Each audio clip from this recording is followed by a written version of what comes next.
సొంత నాయకులను నాశనం చేసుకుంటూ కొత్త నాయకుల మీద ఆశలు పెట్టుకోవడం కాంగ్రెస్ పార్టీకే చెల్లింది. కర్ణాటకలో డీకే శివకుమార్ని ఎంకరేజ్ చేసి సిద్ధరామయ్యను ముఖ్యమంత్రిని చేసి పేచీలు పెడతారు.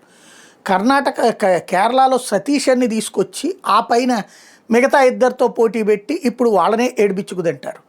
తెలంగాణలో ఉత్తమ్ కుమార్ రెడ్డిలు, బట్టి విక్రమార్కలను పక్కన పెట్టి బయట నుంచి వచ్చినటువంటి రేవంత్ రెడ్డికి ఛాన్స్ ఇచ్చి సొంత పార్టీ వాళ్ళకి సంబంధించినటువంటి వివాదం పెట్టుకుంటారు. ఇది జరుగుతూ ఉంటుంది. అంటే సొంత నాయకులు పట్టరు, సొంత నాయకుల్ని ఎదగనియ్యరు, వాళ్ళల్లో వాళ్ళు కొట్టుకునేలా చేస్తారు. అదే బయట వాళ్ళ మీదన ప్రేమ పెరుగుతుంది. మమతా బెనర్జీని ప్రేమిస్తారు, లేకపోతే కనుక కేజ్రీవాల్ని ప్రేమిస్తారు, స్టాలిన్ని ప్రేమిస్తారు. ఇప్పుడు దక్షిణాదిలో వీళ్ళకి ఒక hope, ray of hope Vijay అనమాట.